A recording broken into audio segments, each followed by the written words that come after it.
Cowgirl Kind is a beef tallow skincare business based on high quality, small batches made with care and intention. All ingredients are carefully and thoughtfully sourced for the highest quality. It is an incredibly effective product. Cowgirl Kind is locally owned and handmade by Melinda Kirkby. Visit cowgirlkind.com.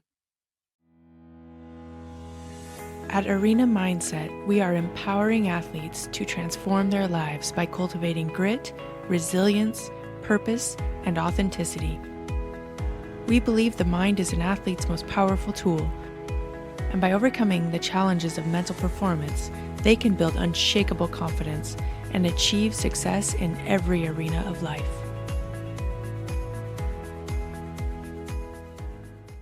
I was gonna say, I don't want to be like, you're like one of the more experienced people I've had on the show at I this used to point. do a radio. I was on the radio live every Thursday.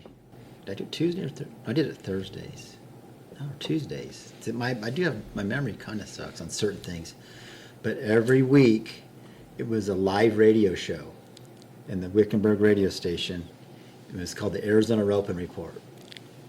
And I'd be like, I'd go live, and when I first started doing it, I wanted to be taped. And the head DJ, he's like really good. This guy's like a legend in Arizona. He's like, no, you're going live. It's going to be like pure whatever. He goes, taping it's no good, and editing it. He goes, it's live. You're live. And I was so nervous. I mean, it was like my heart was going to explode out of my chest, right? Because there was a lot of people listening, you know. But I'd be like, hey, Arizona, this is Jason Hershberger, and I'm coming. Hey Arizona, I'm Jason Hershberger, and you're listening to the 96.3 Real Country Roping Report. Let's talk about what happened this week at Rancho Rios. You know, and I had all the results. That's awesome. And it was pretty cool. I would only be like a few minutes. Yeah. I'd like less than 5 minutes. Then pretty soon people were advertising. Thanks for tuning in, everybody. We're here today with Jason Hershberger at the Idaho Ring Cowhorse Association show in Nampa, Idaho. Welcome to the show, Jason. Thanks for having me. Yeah. So what are you doing in town? Tell everybody why you're here. So I'm here this week, or starting tomorrow, judging the Derby. It's the Idaho Ring Cowhorse Derby. So yeah, it's pretty cool, the NRCHA show. Yeah. Yeah. Have you been here to the Idaho Ford Horse Park? Yes, I've been here quite a bit. Showing and at the rodeo, and I used to rodeo, competing in team roping, and then I judged here quite a bit over the past probably 5 or 6 years. I've judged the Idaho Fraternity in like October, November when it is, and then like I've been here a few other times judging in the spring usually. Right. Yeah. You've done the Gym State here before too, Yes. haven't you? Yeah. Yeah. Judged here, a couple different.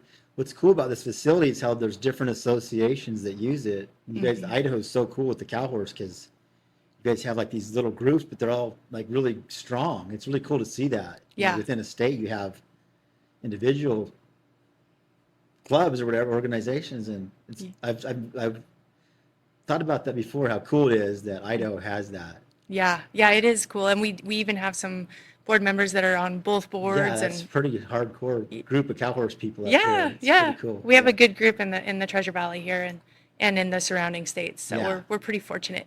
Yeah. And to have this nice facility Yeah, as this well. place is awesome to show in. And, Yeah, for sure. Well, we're sure happy to have you in town judging the show, and looking forward to another great week of horse showing. We were actually here last week too. So we're in week 2, but looking forward to it. So I wanted to bring you on today and kind of share some of your judging experiences and maybe give all of our viewers some ideas and tips and tricks on how to perform better in a judge's eye. But before we get into all of that, I'd kind of like people to get to know you a little bit more, understand your background and where you're coming from. So why don't you let us know a little bit about your past? Okay, so, I mean, I grew up through rodeo, high school rodeo, all the way through college rodeo, and I'm from Arizona. So, I mean, I went a year of college in Texas, and I came back to college in Arizona, and then I did pro rodeo for a few years there and team roping, and I mean, that went pretty good. At least I held myself together during that time when I was, before I was married and had a family and stuff. Right. And and then it kind of, and I always kind of showed horses. Growing up, though, I showed quarter horses and the roping and the cow horse when I was like a teenager, and through the AQHA mostly at that Okay. point in time. So I was fortunate to show when I was growing up, and I would go ride with a lot of the top trainers in Arizona, and learn from them. Right. You know, different things from different trainers is probably where I've been very fortunate in my life. And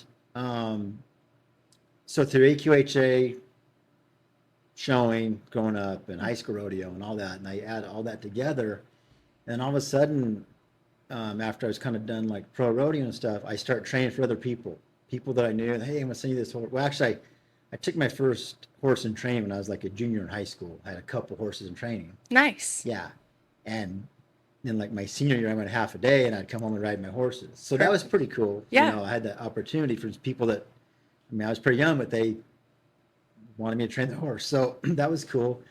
And then kind of fast forward, I start training for real, you know, and like showing, and that's when the quarter horse shows, AQHA was big in showing rope horses, and then I evolved into cow horse, and then NRCHA showing, and I was fortunate to be able to train for some really cool people that provided me with some good horses. Right. Good horse flesh is the what a trainer needs, you know. If you don't have that, it's really tough. But I was fortunate to get some good horsepower to go show at a national level, and you know, have some success and all that.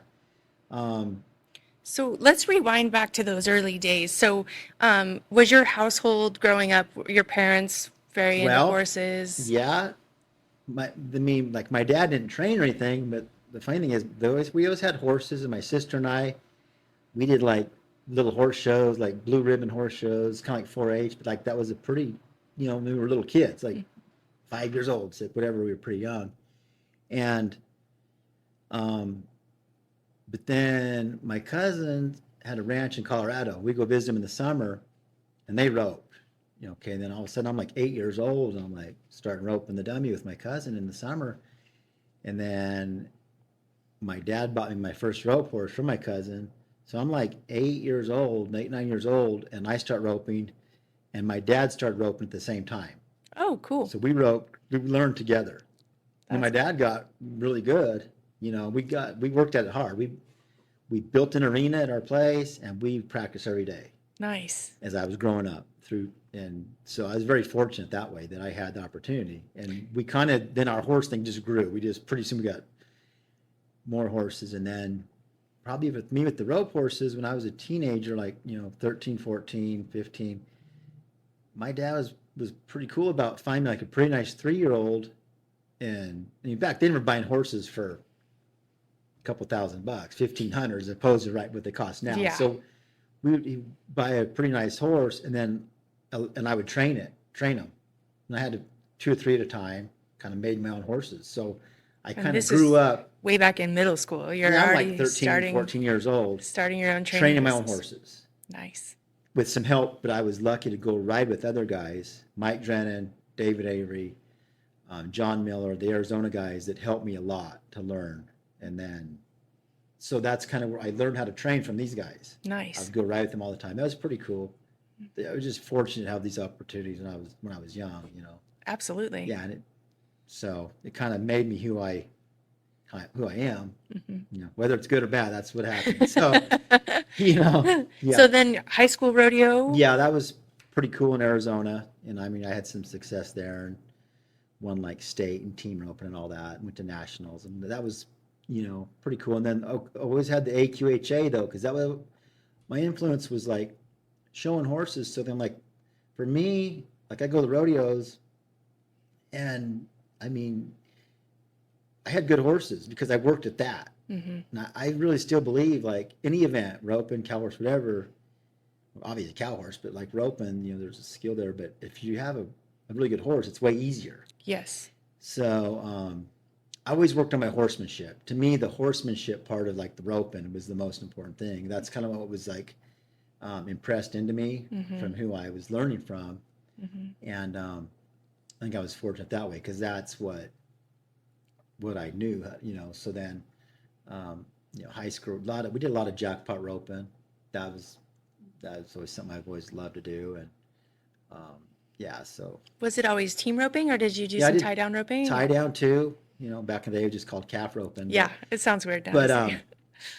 yeah, through high school rodeo and college, I was calf roping. Then at the AQHA level, the quarter horse shows, I trained some pretty cool calf horses back in the day when I could still move a lot faster than I can now. I was calf roping pretty decent at the time, and I had some, a couple horses in the top 3 in the world show in the calf roping. So that was team roping was always like my kind of, I would say, more my thing. So when I got where I was competing, I go out to Oklahoma, calf roping's pretty tough, and I could hang with those guys like in the spring show and stuff and Redbud. I was like, okay, that was pretty cool. Then going to the world show, and I got my horses in the finals, and a couple of them in the top 3 horses a couple different years.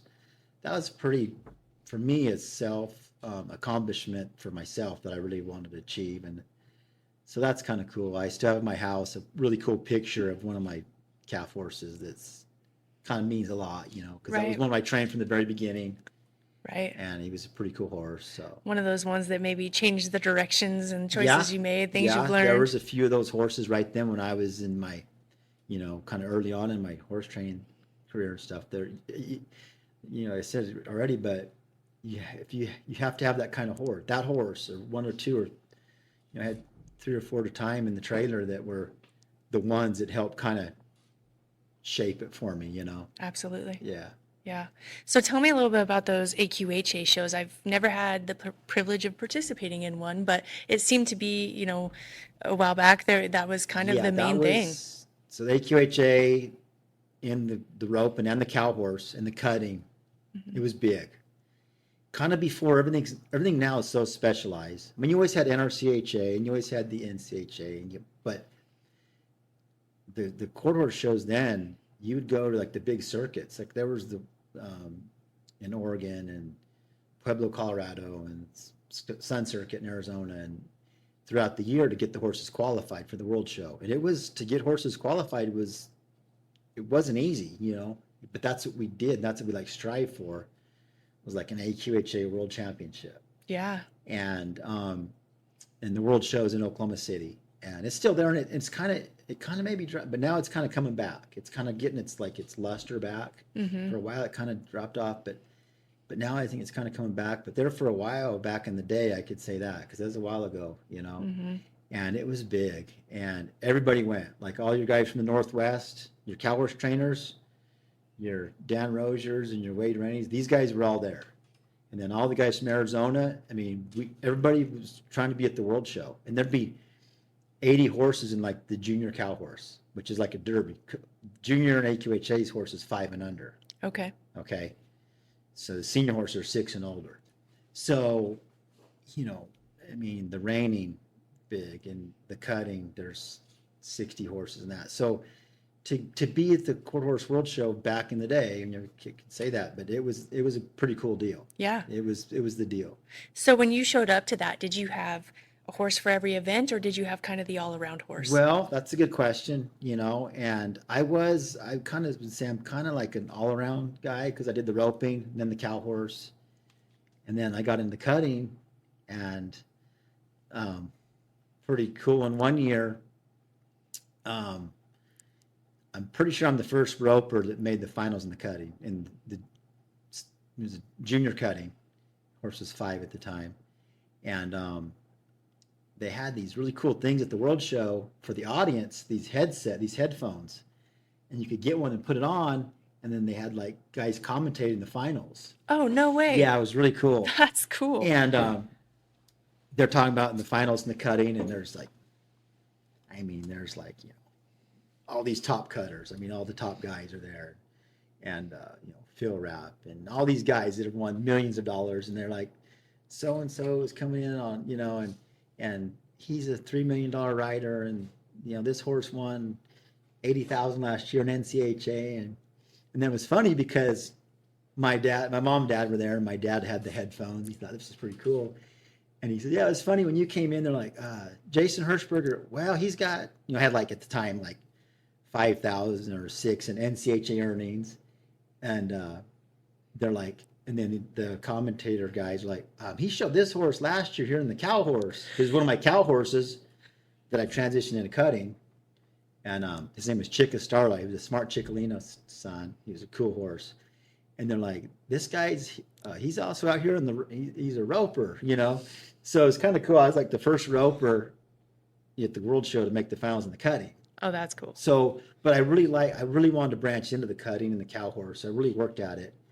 And I really think too, when I learned how to train a cutting horse, a great friend of mine, Joe Suter, taught me how to train cutting horses. He was my neighbor. And Joe taught me how to train cutting horses, which on that horse, like he would coach me through it. It was so cool, you know. And I was fortunate at then to go in Arizona. I'd go ride with Todd Bergen and John Slack a lot. And Teddy Robinson came out and did a clinic, and I went to Teddy's clinic when I was like kind of starting that whole thing. And so I was really I would always look for these guys to go ride with, to learn from. Mm-hmm. And that's what shaped me, you know, for learning how to train horses. And I know for sure when I learned how to train like a cutting horse and the cow horses, my rope horses got way better. Yeah. Because all the horsemanship, which I already had the horsemanship background from when I was younger, but then it really kept adding to it. Fine-tuned it a bit. And so that was fortunate to get to ride with all those guys and then go compete with them like at the World Show. And then eventually I'm going to the Snafflebit Futurity, and, you know, Teddy and John Ward and all these guys that I look up to, I got to go compete with them and stuff. So, yeah, for sure, all my horse training was kind of like all the stuff with cattle, roping, cow horse cutting, but it all kind of went together, right, in a certain way. And I'm glad I did all of it. You know, I think I would have got bored just doing one. I don't know, like, kind of kept me interesting. Kept it interesting. Absolutely. Well, that's the best part about cow horse is getting to do 3 events. Yeah, right? the cow horse, honestly, yeah, because you're not just doing the reining. Yeah. And I had a little bit of a deal there. It was cool too. Like if I was training a cow horse, maybe he's not quite doing it. I'd start roping on him, and he's already going really good. It would make a pretty good rope horse. But I also, way back then, I found that I got a couple horses in that were what you'd probably call like burnout of the cow horse in the reining. Just like they were tired of it, kicking out lead changes and stuff. Right. And I start roping on them, and I never schooled him in the cow horse at home. I start roping on him. I'm talking, the one in particular, this horse he was awesome. John Slack trained him. This horse was what we call rank. I mean, I rope on him, head and heeling, calf roping. I took him to the World Show that next year in 4 events. And so the cow horse, I never schooled him at home. I just go show him. And after all the roping, he was great to show him the cow horse again. Because he wasn't tired of it. Right. Because the rope, and he got to be a really good rope horse. Yeah. So that was kind of cool. He ended up in Arizona, like in the quarter horse deal back then. He was like the state champion all around horse for a couple years in a row. So that was kind of fun because that was a horse that they'd kind of gave up on. He kind of was burnt out of cow horse, but roping on him brought him back, and then I was able to show him in everything. Mm-hmm. So he was a really cool horse. That was kind of fun. Yeah, it's kind of nice to have that reset button. And it did. Sometimes horses need a change of scenery for a bit before they can focus again. And then you can take them back to what they were. It's amazing how it kind of works that way. Yeah, and it makes sense. We all kind of need that every once in a while too, right? Yeah, absolutely. So that sounds like there was a lot of opportunities in that AQHA world back then. And maybe you gained a lot of experience through that. For sure. Yeah. Definitely. Yeah. Yeah. So then, what about, I mean, what time frame are we in? About how old are you through all of this? So like that's when I'm like in my mid-20s, you know, like through like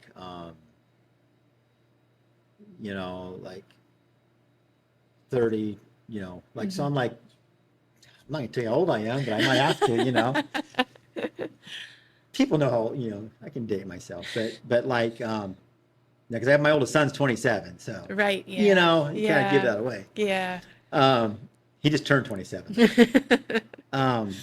But yeah, like when I'm like in my 30s and 40s and stuff, that's when like that kind of that heyday was, and then kind of more like in the last, you know, and then I went pretty hard in the NRCHA there for about 10 years. And I mean, I probably kind of got a little bit burnt out of like going to horse shows. And like now I should, I mean, the NRCHA is so good. I should be going hardcore.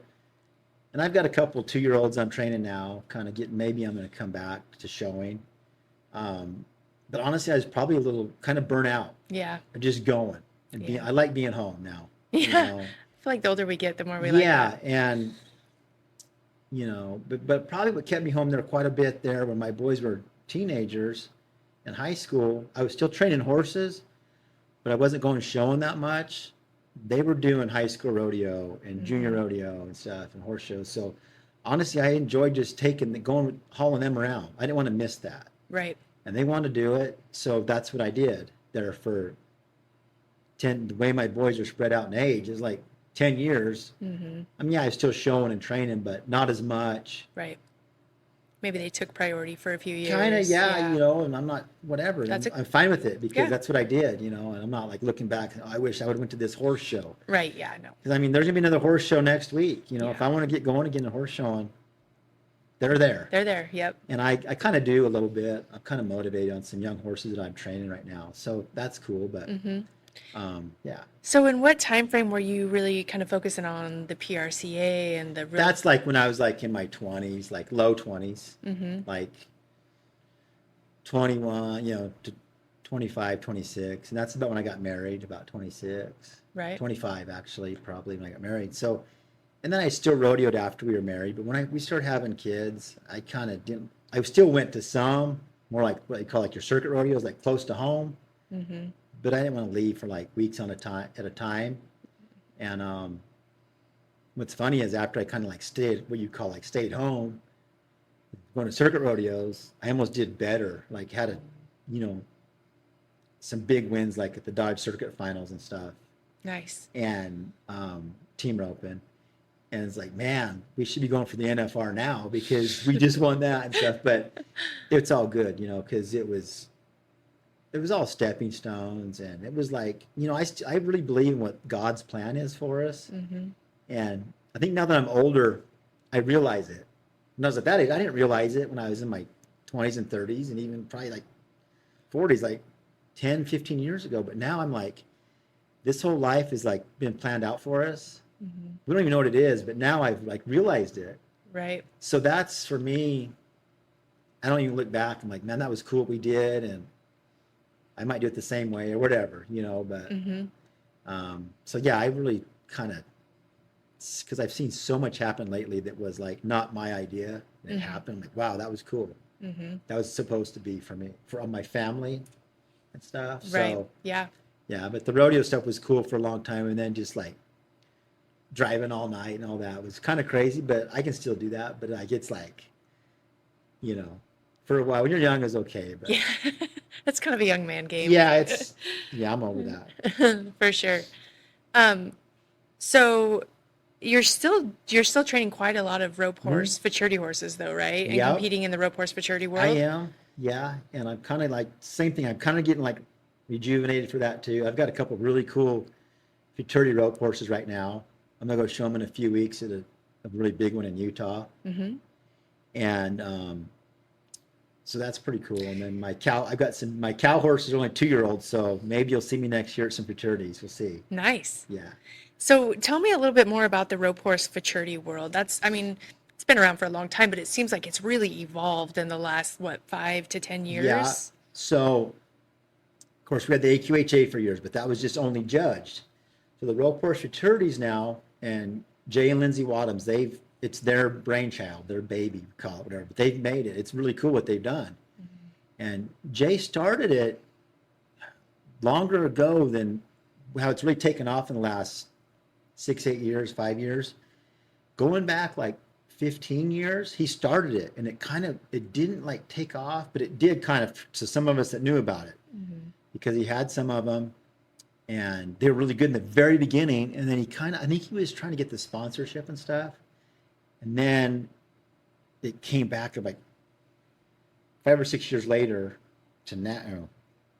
So it's really taken off. Yeah. And how they work is they have two judges, and it's on judged and timed. So you got to make a good run, like a good solid run. And they take, so it's like a third, and a third. So the time is a third of your score, your final score, and each judge is a third of it. Okay. So the way it works out, the judging is similar to like rein cow horse. Starts with like a score of 70 and goes up or down. Pretty similar score sheet that we use for the rope horse futurities. But it can go a little higher. Like a really good run's like an 80, which in cow horse are really good runs like 76. So the score sheet varies a little bit, but not a lot. But then they take the time from 80 and subtract it. So say your time is an 8 flat, your score time is a 72. Okay. Okay, so that's easy math on that. But it comes out really good how it works. Like their little formula, I really think it does work good. And Yeah. it's really cool because it's brought in like rodeo guys and jackpot guys into training and showing futurity horses, and it's getting big. It's getting pretty competitive. Yeah, for it's sure. really tough. Yeah. But now guys are buying some owners are buying not used to be like get the reject like cutters and cow horses to rope on. Now there's some top trainers and owners that they're not playing around. They've bought guys like Snout Bit Futurity, like the horses that like placed like in the top 5 at Snout. Cow horses that already won like 80 or 100,000, and they start roping on them. And now you're like, wow, this is a tough horse because it's got all the moves and the training. A cow horse is, I'm not saying it's easy, but they're pretty fun to train to rope. Yeah, I bet. It's a lot easier than taking one that's not a cow horse. Yeah, absolutely. Yeah. You've already got all the buttons in It's place. all there. You just don't mess it up at this point. You just can go train him. Yeah. So it's really cool to see that horsepower coming in to rope. I mean, every discipline now, cow horse, roping, cutting, the bloodlines in the horses are amazing. It's really cool to see it like in our, it's like, where's it going to go next? You know, it's really cool. Well, and it kind of appears that the rope horse guys are kind of building their own horses now too. Yeah. Like you're seeing all kinds of breeding programs developing around For sure. Now that. they're breeding rope horses. Yeah, and for sure. they have kind of, it's interesting. A lot of your good rope horses have like a little more like we call like Rainer bloodlines. It's almost like mixed together now. They're mixing like running horse bred horses, like some like dash for cash bred horses, like some racehorse bloodlines with cutting bloodlines and raising head horses. And it's pretty crazy the stuff that they're trying, and it's actually working on some of them. Yeah. And it's kind of cool to see it actually. And so now I'm breeding a few mares. I'm like, okay, what should we breed her to? And that's been kind of fun. But I'm breeding a couple again to call me Mitch because that horse is so cool. I've witnessed him a lot showing, and I think those will go any direction. Yeah. I'm going to start him in the cow horse. So. Yeah. He's cool. There's no doubt about it. Yeah. So that's just some ideas that I have there. And, but the one I'm showing out in Utah in the healing, he's Rainer bred, which, on the top side's, Shining Spark influence and Hollywood done it. So, I mean, honestly, I think anytime you could put Shining Spark on a horse's bloodlines, they make rope horses. That's been over like the past like 20 some years. I've noticed that. So, kind of doing that. Very cool. Yeah. So another big focus for you is actually your performance horse sale, which is huge.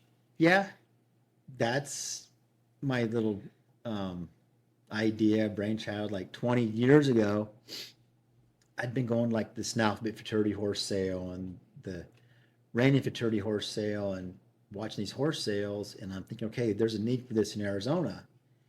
And when I told Nikki, I was like, I came home from Reno that year in September, and I said, we're gonna put on a horse sale. She's like, you're what? I go, she was like, you're crazy. And some of my ideas, she just looks at me and just walks away because 30 years she's put up with me. So some of the stuff I come up with, she must have been okay with some of it. Some of it she's put up, yeah, somehow. She goes, you're what? I go, yeah, we're gonna put on a horse sale. I go, it's gonna work, we can do it. And sure enough, the first year, and Doug Williamson and gosh, so many guys I talked to them about it, and they go, we'll do it, we'll consign them. Oh, wow. And I can't hardly name everybody that consigned horses. The first year's like 70 some horses. And Ray Siggins was a guy in Arizona. He's a rope horse guy, but he put some in, and they helped me. They put in good horses, and it worked. Like the first 3 years, I'm like, hey, this is gonna. It kind of kept working, and then we just kind of kept tweaking it and trying to make it a little bit better. And now we've really stuck with. We have it at Scottsdale at Westworld, and we kick off the censored quarter horse show. So our horse sales on a Friday, and the next day is the rope horse futurity. Oh, So we perfect. kick off that whole show. It's really fun to be a part of that. Yeah. And that's been like the last 5 years of being there. Like I'm hoping that's like our spot that we can have it every year and stuff. So that's been pretty, really lucky to be there with them. And Yeah. but it's been going pretty decent. And that's every year in February. Yeah, we usually do it right? like because the censorship kicks off like March 1st, February 28th, March 2nd or 3rd. So it's right there, right around very end of February. Nice. Mm-hmm. So, I mean, do you mind if I ask how many horses did you end up with consigned last year? Like this year, like 100. Like I'd like to be like 100. About 100 horses is good for us if we can do that. Do you cut it off at a certain number? Yeah, we need to because I turned away like another 100. I don't want 200 horses and it's too big of a day. It's too Right. much. Right. So I kind of go through everything and And you kinda kind of, select it. yeah, is yeah, it invitational? Yeah, it's or- invitational to a point, but like people contact me, hey, I want to get a horse in. I'm like, okay, send me your stuff, and then every year I get a few new people in there. Nice. Yeah. So is it primarily rope horses, or do you Well, have it some kind of all around? is, but we've sold some really cool like ranch riders and some cow horses. There's horses right now that we sold a couple years ago that are going in the cow horse. There's one kid that's in high school rodeo that's doing really good, and his horse came from our sale is a cow horse, and he ropes on him, Heelan, and so it's been really cool to see the horses from our sale that we sold go on. And a lot of them are roping, but there's quite a few that are doing all kinds of stuff with their new owners and having success. So that's, for me, that's kind of one of the coolest parts about it is kind of following these horses. And then like, I'll see somebody like, I bought this horse at your sale 5 years ago. I'm like, wow, that's cool. Like get a jackpot roping or something.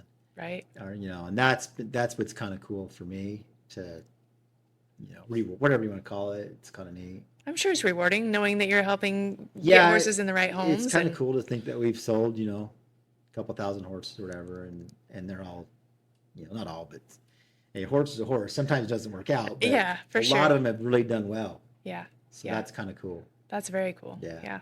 I bet that's been a really fun project, and I'm sure you've met a lot of interesting people through that process as well. What I do now have from the horse sale and the consigners is a lot of them are really good friends of mine now. And I didn't know them, and they got a hold of me, hey, could I get a horse in your sale?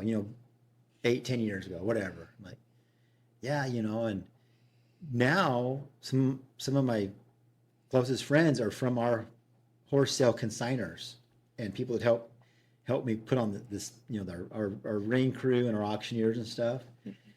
These are people I would have never met had I not started the horse sale. Right. So I kind of go back to my one thing, like there's a reason to do this, and now I have like a ton of great friends from it. And I'm very fortunate how many people I know and friends I have. Like my phone, I have like a lot of contacts, right? It's a lot. It's kind of crazy. That are friends of mine and stuff.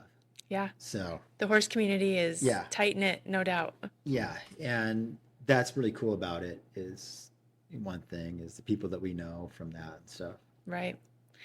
So, how many years have you been judging? Okay, I got that. I wrote it down because I actually got a hold of NRCHA and I thought it was that. But I've been judging NRCHA 17 years. Wow. So it started like 2008. AQHA, I started AQHA roping, like they have specialized for roping, and that was like 25 years ago. Wow. So like the year 2000. Yeah. And I started doing the roping, and then and then all of a sudden I'm like, I want to start judging cow horse. And then I got my NRCHA card, and then also for AQHA cow horse. And now I can actually do too AQHA ranch versatility. Oh, nice. That's pretty cool. Yeah. Yeah. Those are kind of fun. They're to see that. It's a whole other group of people that I've got to know. Absolutely. And so it's kind of cool. I can go judge. I've judged the AQHA Versatility World Show out in Oklahoma last 2 summers ago now at the Lazy E. That was pretty cool. I bet. Yeah. And Watching good horses doing yeah, whatever they do good is yeah. fun, right? Yeah. And those you have to judge the conformation, which is pretty cool. It's like the old like halter class, like walk around them. And that's kind of cool to try to evaluate. It's hard. I bet. You're going to go out there like at the Versatility World Show, there's like 30 horses in there at a time, or 40, and like trying to pick a first one winner. And none of them are dinks. Oh, they're good looking horses. Yeah. So but it's pretty cool. It's a challenge, and I kind of like doing that. And but probably I really like judging the cow horse because for me, the horses that I've got to watch, I've been fortunate to judge a lot of pre-futurities. Mm-hmm. In the last 5-6 years, I've judged a lot of shows. I kind of like doing it. I haven't judged Snaffle Bit Futurity, the big one. Honestly, I mean, I would like to, but then because it's a long show. I don't know if I could be gone from home for like 2 weeks. I probably could. I could get everything set up, but I've judged all the pre-futurities, like Idaho, NSA in Vegas, the Stock Horse Show, Texas in August. So yeah, I've done a lot of those. Yeah. Which is cool. Yeah. And actually Colorado State Fair. I'm doing it again this year. Nice. I'm gonna judge Colorado State Fair this year. I judged last year there in the Versatility. Now I'm gonna go judge the cow horse there. And that's a fun show. Yeah. It's doing their state fair. So yeah, I've been fortunate to judge a lot of places. Started out judging rope, and then I've judged the Houston Livestock Show like 4 or 5 times. Wow. I've kind of lost. I kind of lost count, but but it's been a lot. And you go judge Houston, then go to the rodeo that night and the concert. It's pretty cool. And so yeah, I've judged I've judged the Quarter Horse World Show lately in the rope, and then a couple years before that in the rope, and I've judged it twice. So I judged cow horse and the rope in 1 year, and then last year I just did the rope. The Red Bud is a big quarter horse circuit. I'm judging it next week again. Straight from here to there, or do yeah, you I'm get to gonna go go home for a home? few days. Yeah. But I've judged it now. This would be like probably 5 times I've judged Red Bud. The Oklahoma Quarter Horse has been good to me for hiring me to judge, which I would like to think that I've done a decent job. That's why they called me back. I would imagine it has I something to hope do with so it. that Yeah. I didn't mess it up too bad. So yeah, it's cool to go. I've judged everywhere. I showed you that list. Yeah. So what did we decide? Yeah, You have 20 states and judged Mexico? 20 states in the United States and Mexico. So where in Mexico? Chihuahua City. It was 2023, the first ever AQHA roping down there. Oh, okay. And it was during their fair called Expogon. It was awesome. It was way cool going down there, and we were treated like royalty. Like they brought us in, and yeah, it was really cool. Miguel, a great friend of mine, he got a hold of us to come down, and that was a cool experience to go to Chihuahua. I bet. Yeah, and then I've been, judging Hawaii. That was pretty cool. I saw that on your list. Yeah, I was going to ask Hawaii's you about pretty that. cool. And Was that what type of show was that? it was cow horse. Cow horse? Yeah, and actually a lot of it was the cutting. A lot of cutting there. I had no idea there was even a cow horse show in Hawaii. Oh yeah, there's some so- good horses over there. Yeah. Yeah, there's some good horses in Hawaii. Not as Really? many, but there is some good ones. Now I just found a new excuse to go to Hawaii. Yeah, go. When you want to go, let me know. I'll hook you up with some. I have some great friends in Hawaii. Yeah. Big ranches out there and stuff. Beautiful too. Yeah. Oh my gosh. But Yeah. some places I've judged that are like, you think, what? There's some good cow horse in Florida and Pennsylvania, upstate New York. It's growing up there. And kind of when I went to up there, to New York and Pennsylvania, I would actually, after the show, go talk to them and give them some help because I kind of like doing that. And that was kind of cool. Yeah. They were some kind of beginners and stuff. And, but yeah, I've judged the Western United States. Cow horse is big and open. So, obviously I've judged anywhere within, California, Idaho, Washington, Oregon, Right. California, Texas. But yeah, no, I've been really lucky to go travel. It's pretty cool to fly in, and sometimes you got to rent a car and drive like in Pennsylvania, you have to fly into Philly and drive like 2 hours, which is kind of cool to check it out. Yeah. Somewhere you've never been, and Mm-hmm. go out there and see a different whole part of the world that I'm not, green grass. I don't see that in Arizona very often. And no sprinklers, probably. They just have green grass. Yeah, it's amazing out there. It rains all the time and stuff. Yeah. So, yeah. Yeah. So no, I've been so fortunate with judging. Yeah. I've seen a lot of stuff. Yeah. This episode is brought to you by 27 Equine Marketing, the Northwest's premier equine photography and videography company, specializing in conformation and black background photos, as well as quality show reels and sell videos. For premium content, contact us to highlight your equestrian program. 27 Productions, creating digital content for the Western world. From music videos to Western wear and product promotion, we create engaging materials that connect with your audience. So you've traveled all over the country judging cow horse shows, and I'm sure we have some people listening that would love to hear some advice and some experiences from a judge's perspective, kind of help us present our best picture when we walk in the pens. So we'd love to hear some about that. I have some things. Okay. I took a few notes just to make sure. Okay, I have something I like to say that like one of my favorite sayings is, small things make big differences. Okay, I hope you've heard that before. I don't know. You should have, but just like little things like, okay, obviously you have to have your horse prepared. Have them warmed up good. Because I've seen it, people come in the pen and their horse, all of a sudden it's cow fresh and whatever, crow hop, and I've seen a lot of stuff, right? Right. So one thing you can have, a small thing, which actually is a big thing, but have your horse warmed up and stuff like that. And obviously have them groomed up good. I mean, that's pretty normal in horse shows, but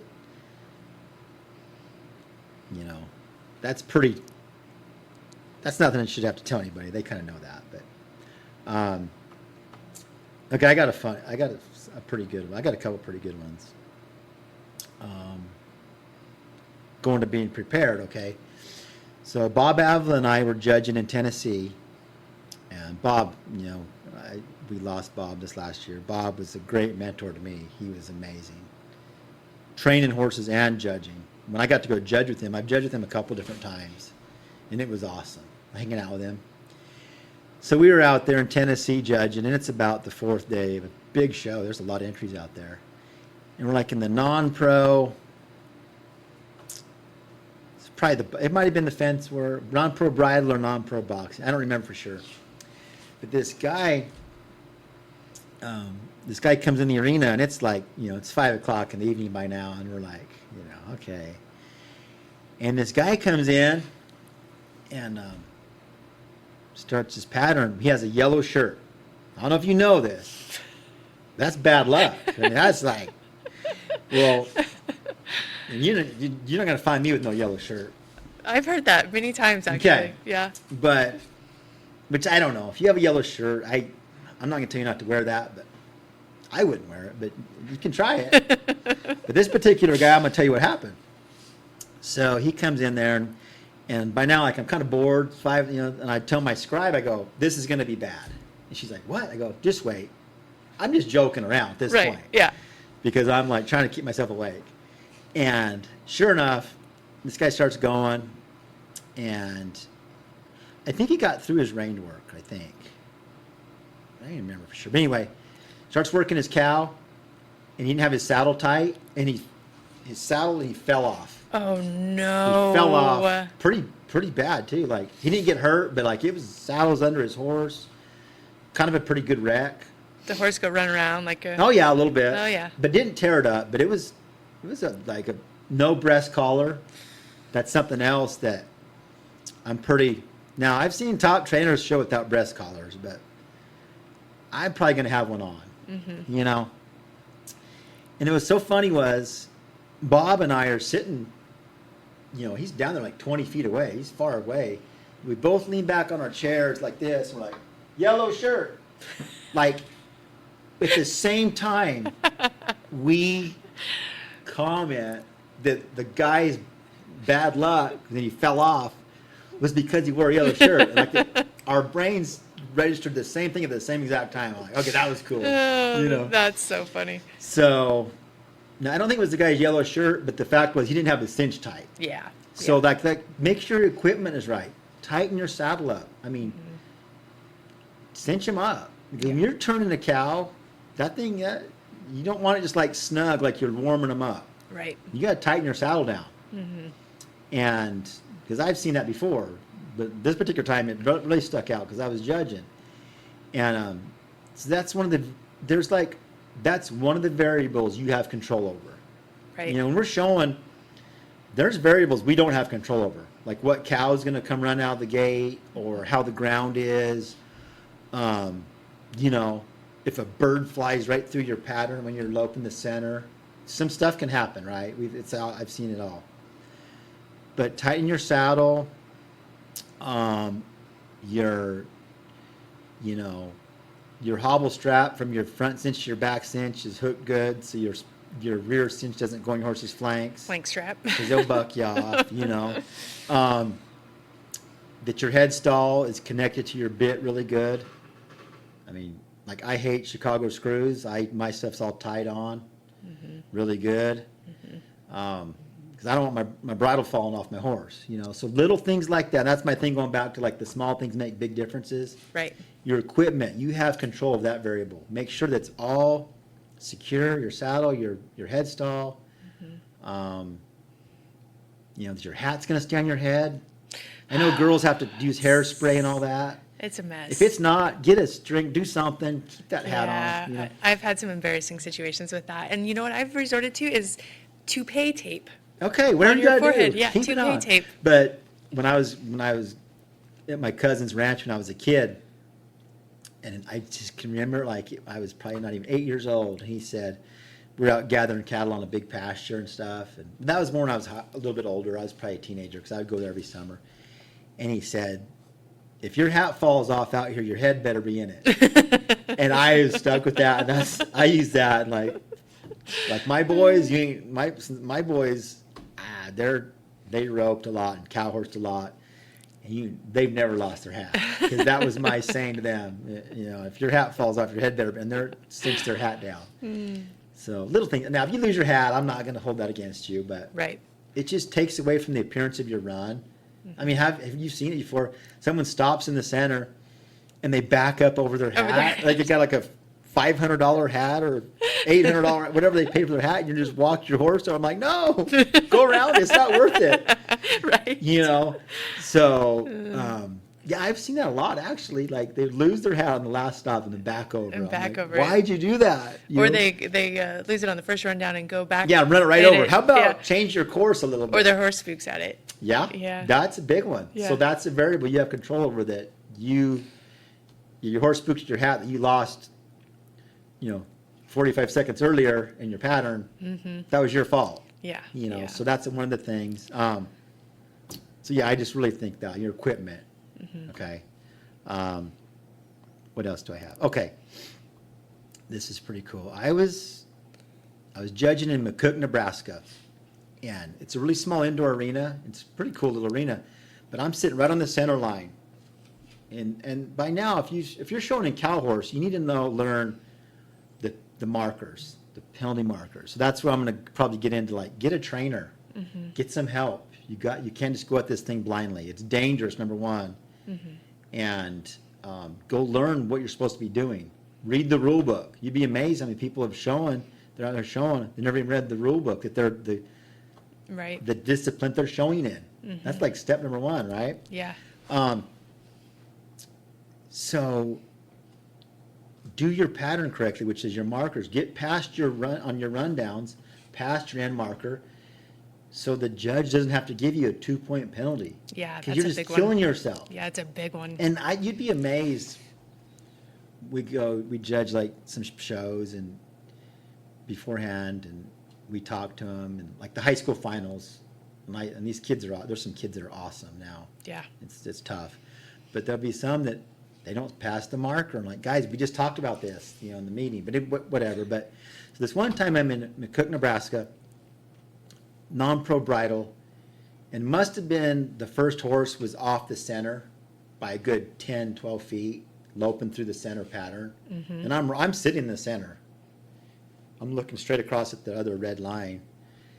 And like 10 horses, they on their lope in their circles, Right. missed the center. Right. And that's going to weigh heavy in It's driving me nuts. in your I'm up circles there. I'm for just sure. kidding. I'm up there going, you got to be kidding me. Another one. I'm just going, I'm up there just, so they're minusing their circle. Right. They're losing points by the simple maneuver of loping to a red line painted on the wall. Right. So pick your eyes up, watch where you're going.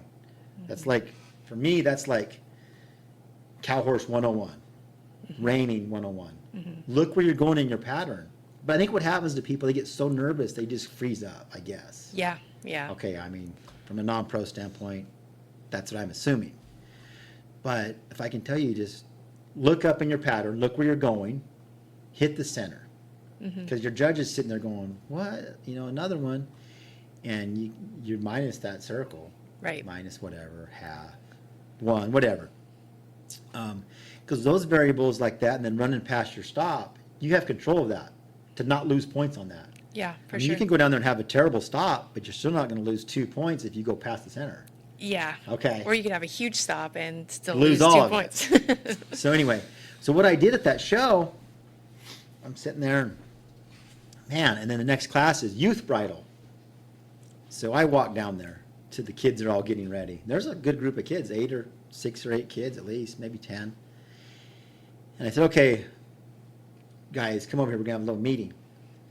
And I asked them, did they watch the non-pro? Yeah, no, whatever. I said, okay. I said, every non-pro missed the center. I said, do you guys know what the center is? You're supposed to lope through the center. And they're like, yeah, we know that. I said, okay. I said, every non-pro today did the pattern. They didn't hit the center. It was, not accurate. It wasn't the wrong pattern. They didn't do it incorrect. But I said, do me a favor, guys, girls, guys. Lope through there and hit the center of this pattern. Okay. And the youth were perfect. They did some great patterns. So what was cool was, that must have been on a Saturday, because the next day on Sunday was another non-pro bridal class. Same people. And because I know they must have asked those youth kids, what was that judge saying to you guys? Because the next day, every non-pro was perfect on their pattern. I didn't have to talk to them, but I just talked to those kids. So that was one thing that hopefully I was able to help some people out. Because I like to go judge, and if someone comes in, I mean, they're not really supposed to talk to the judge at a show, but I'll tell them. I'm not really at that show because we can't talk to them about it, but the smaller shows, like I go to Pennsylvania or New York, I think it's probably right as a judge to maybe, when you see something pretty that's almost scary, and point, hey guys, you need to if you're, your horse is kind of getting strong, running off, hey, shut him down. Oh, okay, they don't understand. So Right. in that situation, I think we're fine to go talk to them. Yeah, yeah. So that was that show. But yeah, get help. And then I got a pretty funny story in Paso Robles one time, judging the big show out there. It was the big stock horse challenge. It was huge. Yeah. Myself, Tom Buckingham, and Darren Miller are judging it. And it was so loud in there. People are stomping their feet, and you're right in the middle of like the bleachers. It's intense. It's way cool. And we've just been witnessing just run after run. They're just insane open bridle runs. Sandy Collier, she's going, boxing the cow. And then they got music playing super loud, right? And she's going down the fence. I mean, she is running halfway down. And like in that song, one of the Guns N' Roses songs, I don't remember which song it is, but like, it's like when the song like kicks up another notch, a whistle goes off in the song. Oh, Yeah. no. Yeah. So in that song, I'm not sure if it's like Welcome in Jungle, one of those Guns N' Roses, one of their two main songs that they like to play at Cower. So I'm like, no, don't play that song, because Sandy's running down the fence, And in that song, the whistle goes off. In the song, she pulls up. She thinks you're calling She her thinks off. we whistled her from the judges. Oh, no. Right? No. Keep going. Well, now she's pulled up. Oh. We're like, what? So what do you do in So that? yeah, so we're like, guys, we have a little meeting, and she had to go. We told her go again, but I mean, it sucked because she had a really good run started. Oh, no. And her next run, I think it was still Sandy. She was very tough competitor. Pretty handy, yeah. So she went and made another run, but oh my gosh, that was crazy. So that was one of those things that happened when I've seen a lot of stuff when I've been judging. That was one of them. Like, wow, you have to think pretty quick. Okay, now what are we gonna do? Right. Yeah. And we obviously gave her another cow. She had to start completely over. So that was pretty crazy for that one. But Something to consider when you're picking songs, I do guess, for not the announcer, huh? use it. Tell the announcer, do not use that song Yeah. in the fence work, because you'll hear that song now and you'll know what I'm talking about. I'm going to be watching for it because Like, you oh, no, do hear it all the time. Don't Yeah. play that song in the fence work. No, okay, something else for the non-pros. This is, I can emphasize a lot, is get a trainer, go get some lessons. In your area, wherever you live, hopefully there's cow horse trainers. I'm sure there is, because it's pretty much, worldwide now. I mean, Yeah. go get a trainer. And like a lot of your trainers, they learn from the other trainers. It's all passed down. Yeah. Okay, I learned from other trainers. Everybody learns from each other. Now a lot of your top trainers ride with each other. They're just getting better and better because they coach on each other. Yeah, it's a very a community where a lot of information is Yeah. passed and shared, and you don't see that in all of the No, it's performance pretty sports cool. worlds. Yeah. I mean, it's a lot of your cutters and stuff help each other too. Yeah. But it's cool how it's just getting everything's so tough. It's because everybody's like putting their mind together. Okay, what can we do to make these turns a little better or whatever, So get a trainer and go get some lessons and read the rule book. Yeah. That's something else. You'd be surprised. And something else like the major shows, like the show right here or any of them in your area. Okay, we all love to go watch the horse show, right? Let's go watch the open bridle. Yeah, we see some cool runs. Go watch them at 2 a.m. schooling the horses, Yes. okay? Go watch them out there in the practice pen, in the cow pen at 5 in the morning. Mm-hmm. Go watch them work the flag. I'm talking about the top trainers. Okay, who's the top trainers? And just go out here in the middle of the night. They're probably out here riding their horses. Yep. Agreed. It's like, these guys are hardcore. Like, when do they sleep? You're like, but, They don't. they'll if you go watch in the practice pen. So my sons have worked the Derby on the cow crew the last several years in Scottsdale. And they'll call me, Dad, you gotta hear what I was out there and Chris Dawson was schooling his horse like at 3 because they worked the practice pen in the middle of the night. Yeah. And Dawson, he was out there, me and him, and I was helping him like get the cows out, and he was helping me get cows, and he was schooling his horses. Yeah. And they said it was so cool what they learned by talking to him in the middle of the night schooling his horses. Absolutely. And he's one of the best there is. Yes. And he's worked at it to get to there. I mean, he paid his dues. He did all that. He's Yes. one of the guys right now. But these top trainers in the practice pen is where you can learn. Yeah. Watching during the horse show doesn't teach you a whole lot other No. than So how that's to be a something really I good really showman. can emphasize is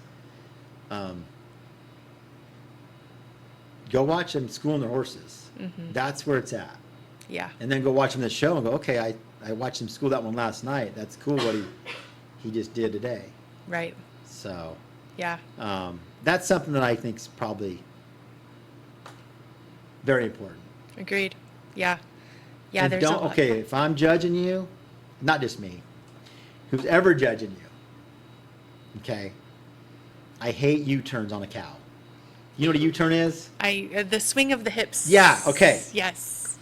Get over there, get your horse stopped, maybe get them rocked back on their hocks, then turn with the cow. Yes. But we've all seen it, and I'll see it this weekend probably. Hopefully not, because cow horse is getting better and better and better. Yeah. Probably some non-pros going to forget come about Sunday afternoon and do a big old U-turn over here on their cow. But because just on those turns like that, you can't gain any credit. Right. We're up there judging. I like to judge real positive. I'm like, okay, I want to give you a good score, so give me something to give you a score with. And if you're doing like just going over there and just turning, your horse is not getting on their hop and getting stopped, there's no credit at all. It's a negative, actually. Yeah. So just think about that, like get stopped with the cow. Mm-hmm. Cow stops, your horse has to stop, not just turn. Get them rocked back a little bit, then go turn. Right. That's kind of, for me, a huge thing, but it's back to my thing of like the small things make big differences. It's nothing huge, but it's just part of what you have to do to be accurate, because then you're accurate with your staying even with the cow on each turn. Mm-hmm.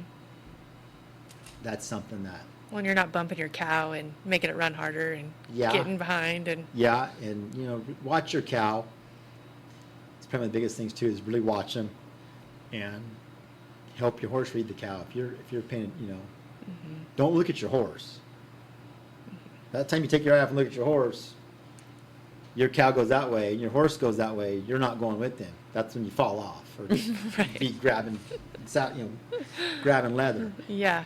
So just all those little things, and that's where a trainer can help you, Yeah. I mean, and watch your cow and just get stopped with the cow, and Mm-hmm. all that goes together For sure. to complete the run. And like, I can go back to it all day long and just keep dwelling on it, but the pattern and the reining, getting past the markers on the stops and hitting the center, that's huge. That's half the challenge right there to create a good run.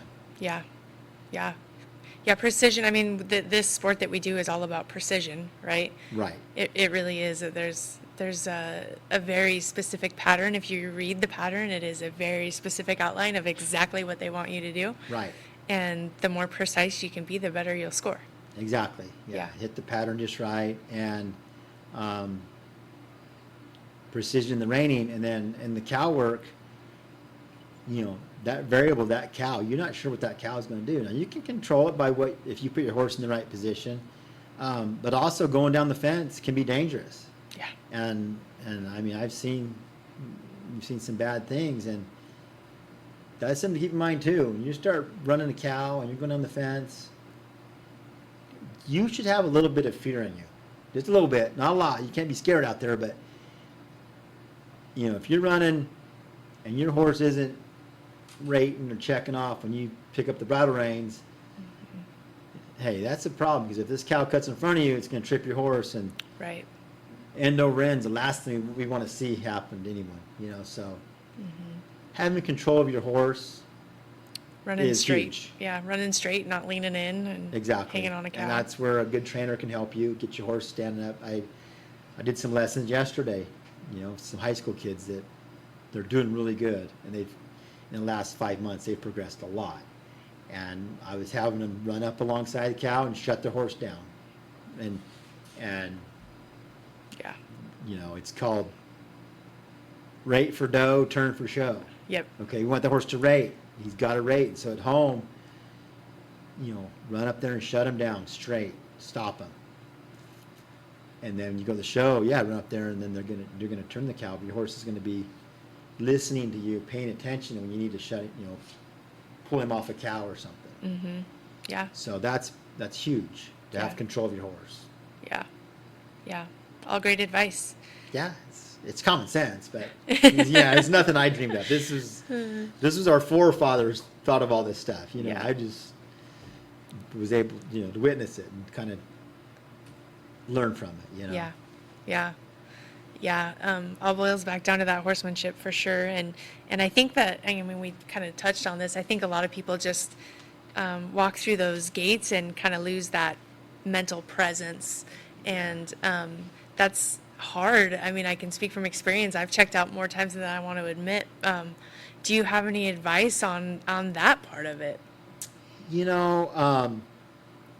I like to, when I was coaching a lot of non-pros and stuff, I would always, like for the reining, they're getting ready to go in. Okay, tell me your pattern. No, I've got it. I said, no, tell it to me. Tell me your pattern.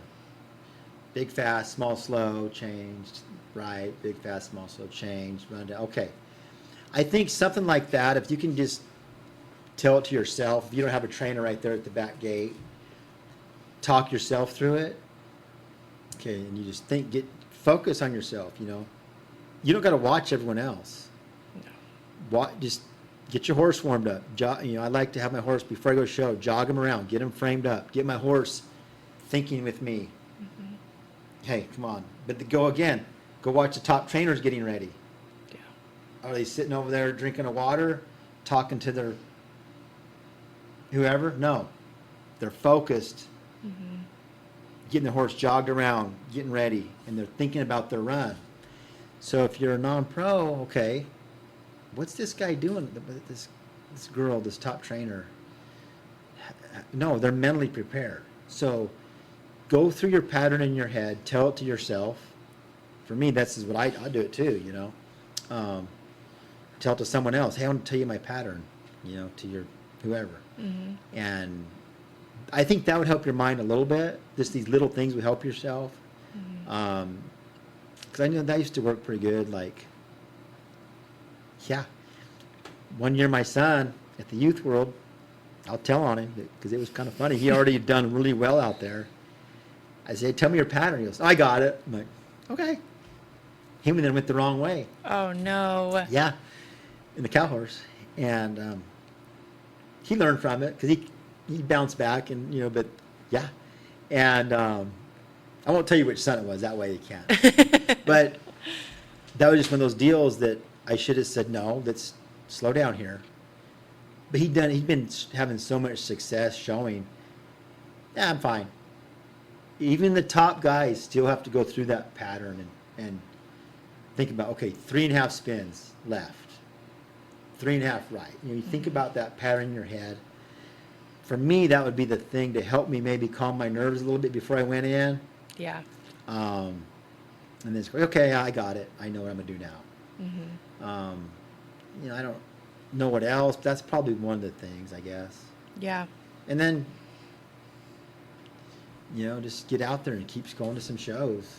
I mean, you got to keep entering. That's the thing. Time in the pen is very valuable. Yeah. I think that repetition of being in the pen really slows the mind and the run. I mean, I remember when I first started, I would go in and not remember what the run was when I came out. And finally now it's, you know. And then too, like, you break your reining pattern into parts, left circles, right, and then kind of, the patterns usually flow together pretty good. So it's, you know, for me, I think it's pretty easy. But then just on your cow work, just watch your cow. Mm-hmm. That's the main thing. Get your cow paying attention to you on the end, then go down the fence, and yeah, that's kind of it. Yeah, all great advice. Yeah, absolutely. So, looking forward to this week. Yeah, should be good. Yeah, I'm looking forward to seeing the Derby horses now that are like 4 and 5 year olds that were the futurity horses last year, to see where they're at now. That's always pretty cool for me. Yeah. And I come judge a show, see which bloodlines of horses now are like, okay, this horse is really cool as a 4-year-old. Mm-hmm.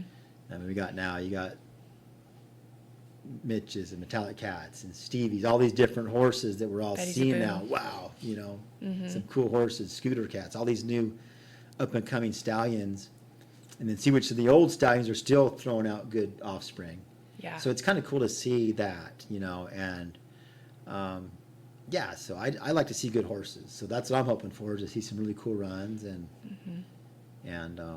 this arena we're showing in tomorrow, and I'm showing the one I'm going to be watching, and everybody else is showing in, it's a good arena to see some good fence runs. It really is. There's typically really good ground here, so you've got good stops, and then you've got some pretty good. So hopefully we see a lot of cool horses, and everybody has a good time, and everybody's safe. You know, that's the biggest thing for me, is just have a great weekend showing horses, and yeah, that's going to be exciting.